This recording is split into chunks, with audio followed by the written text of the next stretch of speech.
I thought I might start off by asking the panel a little bit about the whole concept of patient and public involvement in this area. And I think, Aziz, I think you mentioned Tim Spector's COVID work, the Zoe study.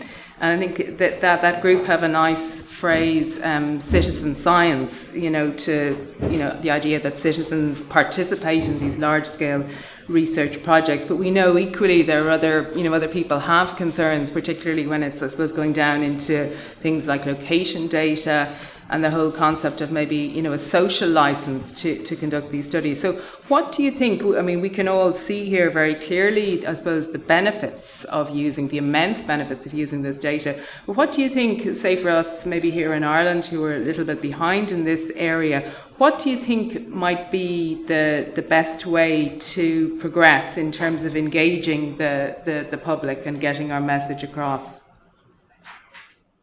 Yeah, I think it's a really important question. I think citizen science is only going to grow in importance because actually the majority of the data that in the future we're generating are not going to be coming directly out of health systems of the kind that Anne was describing or I've been drawing on. It's actually going to be coming from sensors in the seats that we're sitting in, or the beds that we're lying in, or the floor that we're walking on, or our kind of smart watches. So I think that's only going to grow in importance. Things that you could do, I think for your institution is actually develop a patient-public involvement panel, have them sort of engaged in all aspects of the work, whether that's for quality improvement or research or to kind of inform more sort of policy level deliberations within the institution. I think that would be time and effort well spent. I think there's a lot of experiences to draw on across the UK that you can benefit from. Certainly we'd be happy to share those. I'm sure colleagues in Sale and Swansea would be able to do so. Likewise, we have in certain contexts also had citizens' juries to kind of debate and deliberate on bigger ticket issues, and those can also be helpful. So I think there's a lot of experience to draw on. My kind of sense is that the vast majority of people are completely on board with all of this. They're surprised in the fact that data are not being used more than they currently are. I think there is a small minority who are deeply uncomfortable. We find, I think, very difficult to kind of engage with and convince. And I think we can offer them an exit strategy for not using their data. That would be probably a kind of a way forward. Yeah, just some initial thoughts. Thank you very much. And Anne, is there anything you'd like to add, maybe particularly from a child and adolescent perspective? So I guess absolutely agree with disease. There's a real issue about making sure we co-produce everything that we put out there. I think there's an issue about understanding, when we set up panels and citizens' juries, we're usually reaching a certain sort of person. And I think we a lot of the studies that have Zoe and a lot of them were really great. But, oftentimes when you're doing many of these things, you're getting educated women in their 20s and 30s. Particularly in my field, many people are quite excluded. And so I think you have to really make proactive measures to ensure that you do that work with panels and at every level of your governance, but you also make efforts to be more broadly inclusive. I think with children and adolescents in this field, you've really got to understand that your assumptions may not hold true. And, one of those assumptions, there was lots of research published on social media data. And one of the assumptions was that because young people are sharing everything, and it's all out there and you can access it, why wouldn't they have a problem with us using it? And what you actually find is that they find that they feel that that data is actually more personal than their health data. So it's really demonstrating why you have to do this work to understand, don't make assumptions. And then I think the final thing I'd say is that when you do this work, you realise how useful it is. So I think once you start, you realise how absolutely it contributes to almost everything that you will do in this area. So it's really important. But I think you have to think about inclusivity, you have to stretch widely, not just go with your panels. And then I also think we need to develop a common language. Because often when we're bringing industry and public and patients together, then and us, then we're not talking about the same thing. We might use the same words, but our understanding is very different. So I think that data literacy is really important. Thanks very much, Anne. And Roger or Lucy, is there anything you'd like to add to this area? No, I've been making some notes on this. The HRB have a useful document on this area in terms of an organisational wide statement could be very useful about PPI and user involvement.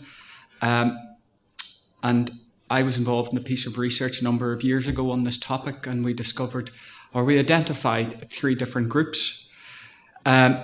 Those who believe users should be involved in all stages of the research process, and those who oppose those who oppose users being involved in any part of the research.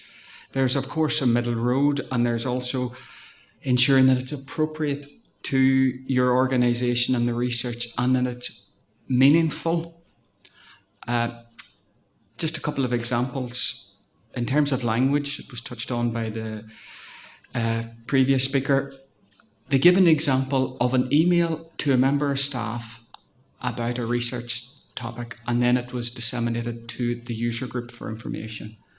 And it was a very long, detailed email. And they said, look, most users will not want to be communicated to in this way. So you have to think about communication. You have to think about time. You have to think about ethics, the ethics of involvement. Users are not passive individuals, and you have to think about how they can be involved in the research in a meaningful way. So there's examples to inform on the research topic, to inform on the research questions, to inform on the analysis, to be co-researchers. There's such a spectrum. Einstein has a ladder of participation on user involvement, from all the way from tokenistic up to full user involvement. But I'll just give you an example of why I believe it's important. This researcher had spent his life focusing on arthritis and a cure for arthritis, a very important issue, until that researcher himself got arthritis. And what he found was the most important thing for him was to get the top of a jar of jam in the day, because he had the user experience. And that user experience helps you to focus on what are the most important and meaningful parts of this. But the key is to move past the usual suspects. And that's the most important thing. Representative of the group that you really want to understand. And that takes time. I've nothing to add, because Yeah. done a really good job. But I think, Lucy, you mentioned earlier, like the importance of, the data security and the privacy, and maybe that's about explaining to people what exactly anonymization and pseudonymization, what all these terms, mean, and how secure their data is. So I think that was a particularly important point that you made earlier. So does anyone else have any questions that they would like to put to any of our panel here today? I'd like to ask a question about the apples and oranges. So my question is that it's quite a few speakers have mentioned it's quite important to get the data to align. So just if our esteemed speakers could just give us a few minutes just on that important phase. Thank you. Okay, so I had apples and oranges on one of my slides, although I don't think I read that sentence out. But I'm not sure. I think the only real thing I can say is you have to be very aware of the problem, and you have to spend time dealing with that problem. You can't make assumptions about what one person calls something being the same as what somebody else calls something. And so it's about time and attention to detail and not glossing over that problem. And I don't know if there's anything more really I can say about it. You need to, a good data quality guide is to try to get the data from the person who actually knows the thing. So when you're collecting data, the person who's recording the data should be the person who was there when the drug was administered, or the person who was taking the history from the patient. So that's a starting off to data quality. And when you're doing harmonization, you need to be talking to the people who are, if you can, to the people who are putting the data in, who are dealing with that data, because it's very easy to make assumptions about what data means. Not quite an apples and oranges case, but I remember chatting to one of our health informatics MSc external examiners from the Netherlands, a GP researcher, and just telling us, we were walking back from lunch, that I had taken my daughter to the GP that morning for a they're all waiting at me.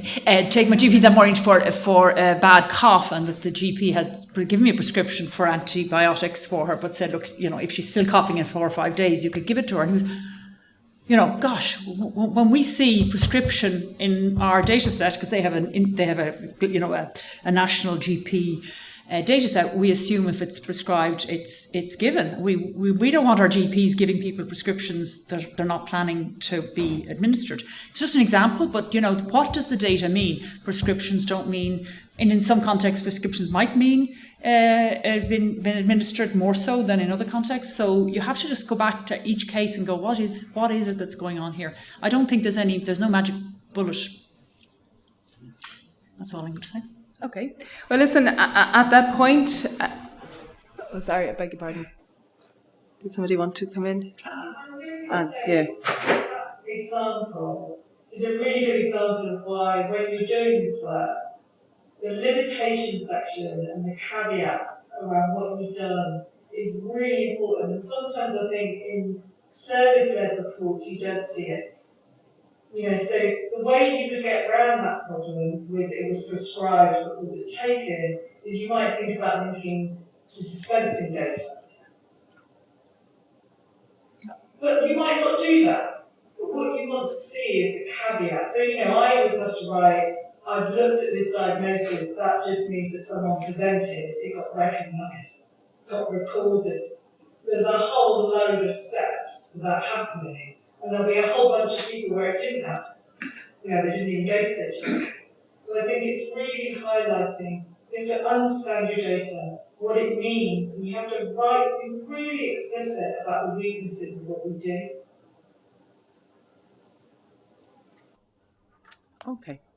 Okay, well, at that point, I think we are going to close this morning's session. I would like to thank all 4 speakers, both those here and those who have joined us remotely. I think everyone will agree we've had 4 excellent presentations. They've all interlinked really, really well. And I think they've given us a lot to think about and a lot to work on. And I'd also like to thank all our speakers as well, who have so generously offered to share their resources with us. So I think that's really fantastic.